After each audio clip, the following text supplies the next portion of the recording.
Just agree na Agrarian Reform Secretary Conrad Estrella. Please be seated. Pangasinan 4th District Representative Maria Georgina de Venecia. I think that's the first time I've called you by your full name. Pangasinan Provincial Governor Ramon Guico. Dagupan City Mayor Belen Fernandez. Department of Health Undersecretary Achilles Gerard Bravo, and other DOH officials, Region 1 Medical Center Chief Dr. Joseph Roland Mejia, fellow workers in government, distinguished guests, ladies and gentlemen, magandang hapon po sa inyo lahat. 100 taong na ang lumipas, pero nananatili pa rin ang layunin ng Region 1 Medical Center o R1MC ang magsilbi, mag-aruga at tumugon sa pangangailangan ng ating mga kababayan. Mula noon hanggang ngayon, dito po tumatakbo ang mga taga-Dagupan at karatig probinsya para magpagamot. Isang siglo ng serbisyo, isang siglo ng pag-aaruga sa mga nangangailangan. Kaya naman, sa pagdiriwang natin sa ika-100 taon ng R1MC, isang malaking karangalan din para sa akin ang makasama kayo ngayong mahalagang okasyong ito, ang pagbubukas natin ng Region 1 Medical Center Cancer Institute. Ito ay isang bagong pasilidad na tutugon sa isa sa pinakamatinding hamon ng ating panahon, ang cancer. Noong panahon ng aking ama, naitayo ang ilang specialty hospitals sa Metro Manila. Kabilang dyan yung Heart Center, yung National Kidney Transplant Institute, yung Philippine Lung Center, yung Children's Hospital. Ngunit hindi sapat na nasa kamay nilaan lang ang pagamutan. Kailangan natin ilapit ang serbisyo na ito. Alam naman natin kung gaano kahirap ang bumiyahe, lalo na kapag may karamdaman. Kaya malaking bagay ang pagkakaroon ng kumpletong serbisyo dito sa lalawigan. Ang Cancer Institute na ito ay magkakaroon ng mga modernong kagamitan. Yung aming nakita is state of the art. Para kung nasa ospital sa Singapore.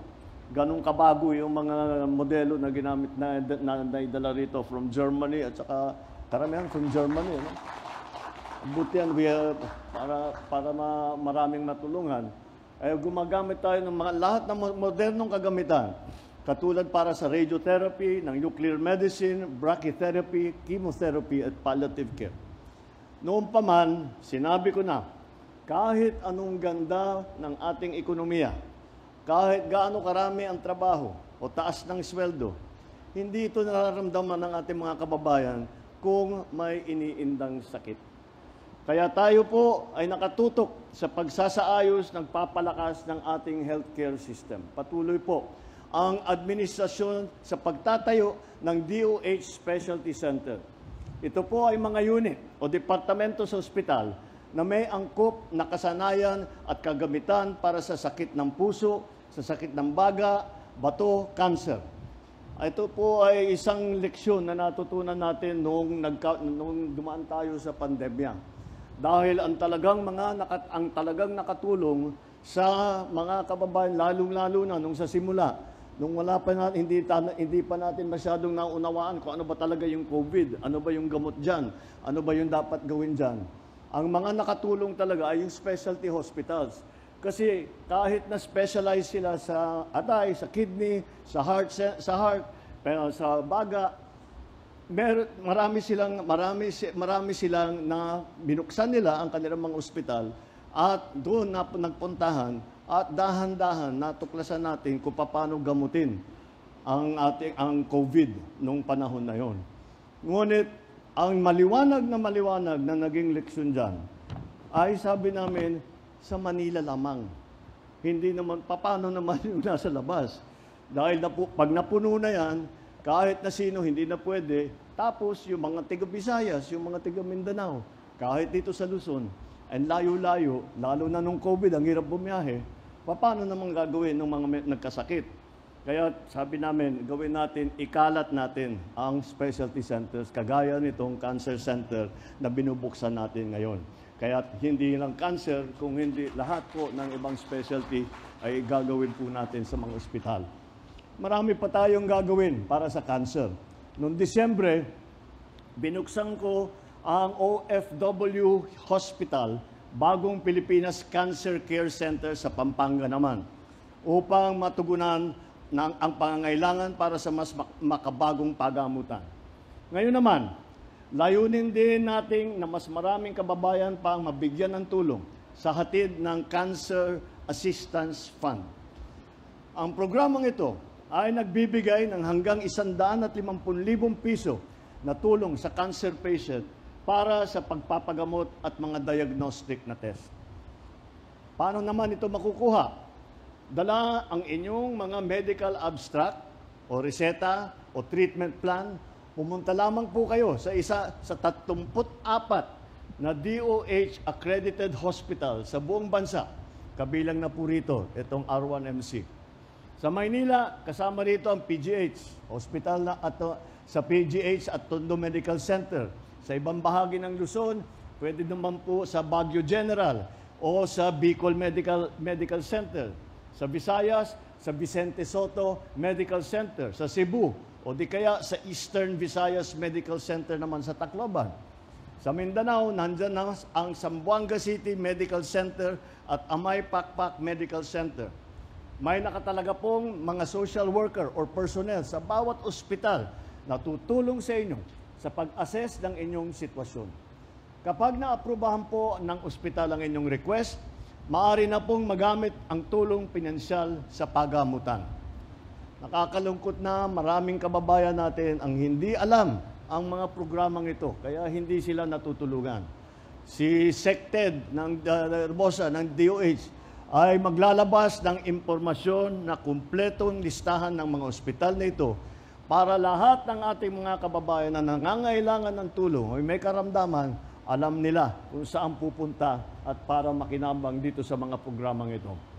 Inaasahan ko na palalawigin ng DOH pa ang impormasyon ukol dito. Sana rin ay bilisan ang pagproseso sa mga request sa Cancer Fund. Siguraduhin alam na agad ng pasyente kung kailan niya makukuha ang sagot niya sa request. At huwag na natin patagalin. At maraming nangyayari, nakakalimutan, hindi na naproseso, mamamatay na lang yun, hindi na nagamot. Kaya time is of the essence when it comes to processing those requests.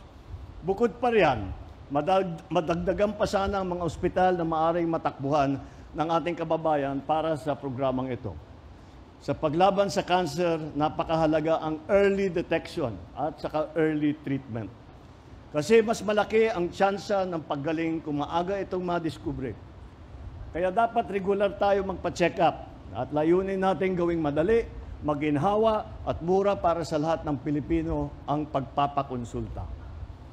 Kaya po natin tinatayo itong bagong urgent care and ambulatory center o tawag namin ay ang Bukas Center sa iba't ibang panig ng bansa. Sa ngayon, mayroon pong 3 Bukas Centers dito sa Region 1. Ang isa po ay nandito sa Dagupan. Dito pwede kayong magpatingin upang maagapan ang mas malalang sakit. May mga minor surgery, kaya nila mag-minor surgery. Adult and pedia immunization, yung pagbigay ng bakuna, dental service, iba pang serbisyo nandito sa Bukas Center. At nais nating maging 24 hours, 7 days a week itong bukas. Dahil ang sakit, wala namang pinipiling oras. Nais din nating dumami pa ito para mas maraming mabigyan ng dekalidad ng serbisyong pangkalusugan. Imo-monitor ng DOH ang mga kagamitan sa Bukas Center para pagka nasira, ayusin agad. Dahil hindi pwedeng magantay ang taong bayan, lalong-lalo na ang pasyente. Isa pa, meron ding libreng bakuna para sa human papillomavirus or HPV ang DOH. Ito po ay para sa pag-prevention ng cervical cancer at iba pang cancer na dulot ng HPV. Kailangan lang pong malaman ng mga kababayan natin ang mga serbisyon to. Kaya inaatasan ko ang DOH, tutulungan po namin hanggat maaari na palaganapin ng impormasyon ukol dito. Atin din binibigyan suporta ang mga pananaliksik at pag-aaral ng makabagong teknolohiya panglaban sa kanser. Dahil ang bawat bagong impormasyon o nadiskubring kaalaman ukol sa kanser ay maaring makapagligtas ng ilang buhay. Bago ako magtapos, nais kong batiin ang ating mga magigiting na health care workers.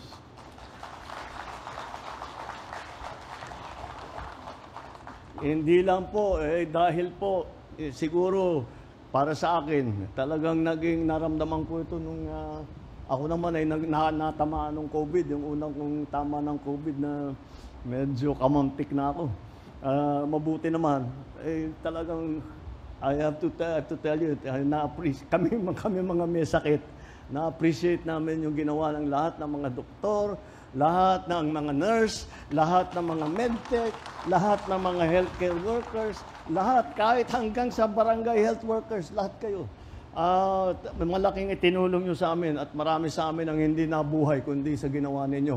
Kaya magpapasalamat kami, hindi lamang dahil sa COVID, dahil kayo na bumubuo ng Region 1 Medical Center, kayo ang nagbibigay buhay sa mga institusyong ganito. Kayo mga nagbibigay buhay sa mga wala ng pag-asa at nag-aantay na lang ng oras nila. Sa pagganap ninyo sa sinumpaang tungkulin ninyo, ipinapakita ninyo araw-araw ang pagiging tunay na bayani. Saludo po ako sa inyo. Tapang, galing at dedikasyon. At para sa bawat pasyente, mga magulang na nagdadasal, mga anak na umaasa na pagalingin si nanay o si tatay, hindi po kayo nag-iisa. Kaagapay ninyo kami sa laban na ito. Sama-sama tayong magpagaling at magtatagumpay. Maraming salamat at mabuhay ang Region 1 Medical Center Cancer Institute. Mabuhay ang bagong Pilipinas.